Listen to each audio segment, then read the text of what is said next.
Hi, I'm outdoors writer David Figura, and today I'm with Mike Joyner from McGraw in Cortland County. Mike is a veteran wild turkey hunter. He's also author of 3 books on turkey hunting: The Hills of Truxton, Tales of the Turkey Woods, and Grand Days in the Turkey Woods. Mike is also past president of the New York chapter of the National Wild Turkey Federation. Now, there's 2 seasons to hunt wild turkey in New York: the spring and the fall. And the fall season stretches from October 1st this year to the 14th in the northern zone, and October 16th to the 29th in the southern zone. And the season limit is 1 bird, either sex. Mike, briefly, how is the fall season different from the spring season? Well, hey, Dave, thanks for having me. Most people are very familiar with the spring season, where you try to lure in a gobbler, a male bird, by imitating a hen and getting him to overcome his natural instinct to make the hen come to him. In the fall, you're dealing with flock dynamics. There's several ways you can go at it, but a couple of methods are breaking them up either on foot or with a dog that's trained to chase turkeys, or you wait to a likely area they'll meet up, like the feed, cornfields, or they coming off the roost. You've done your scouting, you know about where they are, and you can either pick out a bird and shoot outright, and you can clear them away from the flock, or you can break them up. Some of the things that do work in the spring do work in the fall. Just in general, turkeys talk like turkeys all year long. In the fall, you'll be looking at using a clock, simple plain hen yelps, assembly yelps. Once in a great while, you'll hear them kiki. The young ones, especially the young males, will kiki a lot. The male gobblers will gobble in the fall. But the main difference is you're working on association, wanting to be part of the flock. That's the main difference, is that you don't have the mating impulse that you normally have in the spring. How do you decide? Okay, I'm a beginner. How do you decide where to hunt in the fall? Well, the first thing you can, and probably the most important thing to do, is use your eyes. Binoculars are a wonderful scouting tool. Scout long before the season starts. I know a lot of guys that are pretty dedicated. They'll scout year round. As soon as the season ends, they're scouting for the next season, next year. Binoculars are really nice because you can you can look out into fields, edges of woods. You can detect the birds being there without disturbing them. The other way is to get in and put in boot leather, look for sign. You're looking for roosting areas, and the way to tell roosting areas is you'll find turkey scat below likely roosting trees. They'll tend to be large trees with mostly horizontal type limbs near where it drops off, especially over water, swamps, that kind of a thing. You're looking for scratchings where you can see where they've taken the leaves. This is especially true in our season in the southern tier, where you have a lot of leaves down, and it's pretty easy to tell if a flock has come through and they've scratched up the leaves. You'll find very large patterns of leaves overturned. Once you get used to seeing them, it's very easy to recognize. Your ears, turkeys talk all through the season, and they talk in the fall. Roost time, they tend to talk in the morning. Roost time, they'll tend to talk more, just like in the spring. Those are probably the best things: is your eyes, listen, as much scouting as you can possibly get into. The one thing that I find very difficult in the fall is when you have a very heavy mass crop.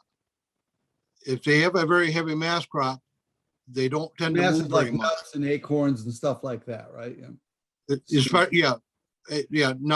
Nut mass.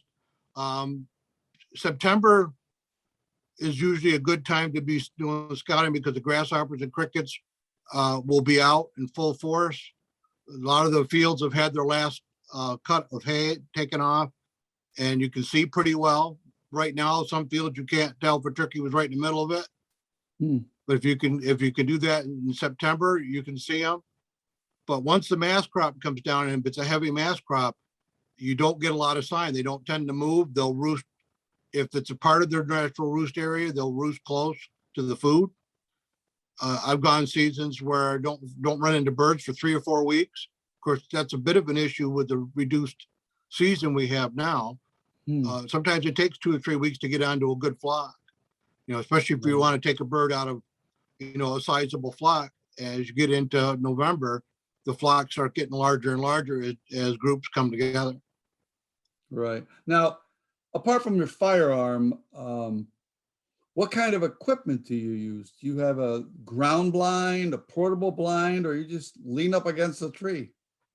Myself personally, if I'm not I have one of my dogs with me, I'll lean up against a tree as I do in the spring. The ground blinds, or we call them half blinds, and there's quite a few of them now, that they help with. Obviously, they hide movement. If you're taking a young, a kid with you, or somebody that's not familiar and has a little bit of problem of keeping still, that helps you a lot hide the movements. I tend to not use a blind. Of course, when it's raining out, a blind's rather a nice thing to have, especially if it's just not a very nice day out. But when it's raining out, they tend to come out in the fields or very open woods, just like the spring. Any other equipment? A shooting stick is handy if you're going to be there a long time. It's nice to have if you have something that you can put in between your legs or next to you that keeps the gun up, but you don't have to worry about having it ready. Some people like them. Some people don't like to drag an extra item in the woods with them. I use them sometimes depending on where I'm going. If I know I'm going to be there a long time, I tend to like having one with me. Now, you mentioned use of dogs. Is this like a necessity or a luxury? And what exactly do the dogs do? I mean, well, how do you keep them from chasing the turkeys and screwing everything up?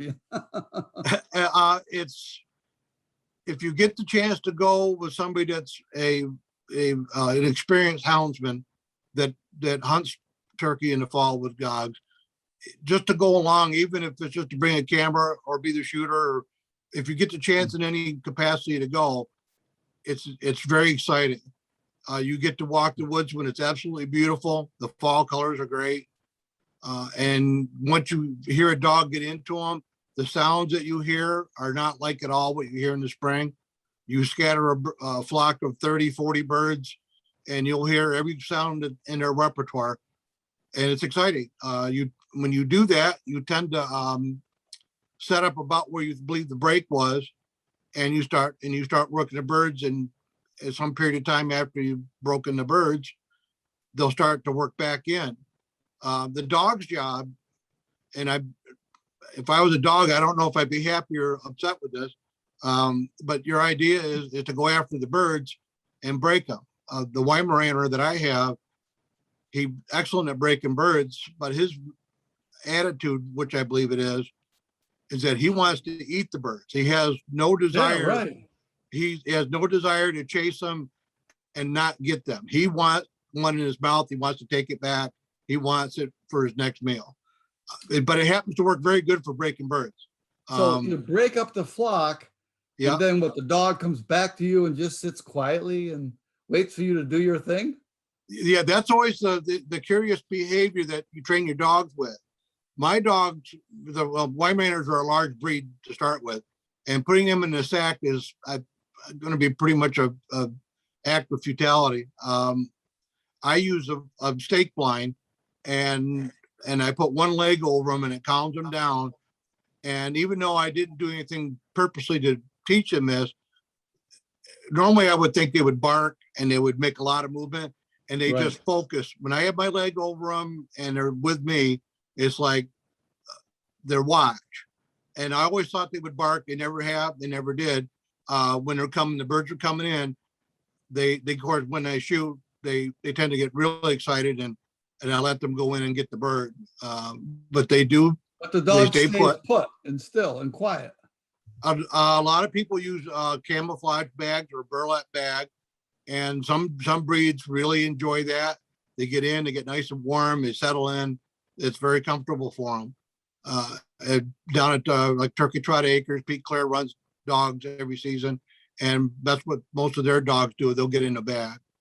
Huh. Now, are there any calls you use that are different from the spring? This will be just a your typical yelp.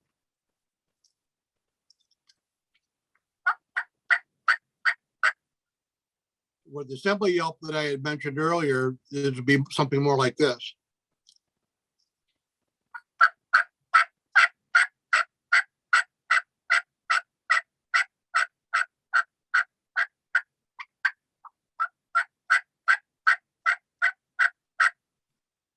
Now, normally, in the spring, you would think that's excessive calling.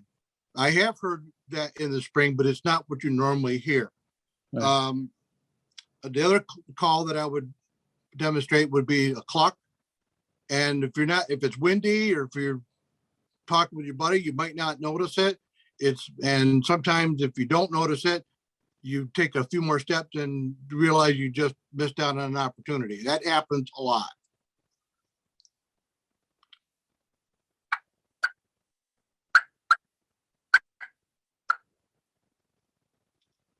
Now, I didn't bring a call to do the deeper cluck, but a gobbler cluck would be a lot deeper. You can also do that on I like to do it on, I have some really funky old box calls that if you drag the lid over really slow and loose, they tend to make this honking kind of a cluck. And it sounds very much like a gobbler's cluck. There are some guys that make pot calls that are a very large diameter pot, and they tend to also do very nice gobbler clucks. They are out there. The other call that you might hear is a kiki. And this is what the calls that the young ones will do. Once you've broken up a flock and you're calling them back in, a lot of times you can bring the young, even the gobblers will come in, because some of the younger gobblers that are like a year and a half old will come into a kiki call.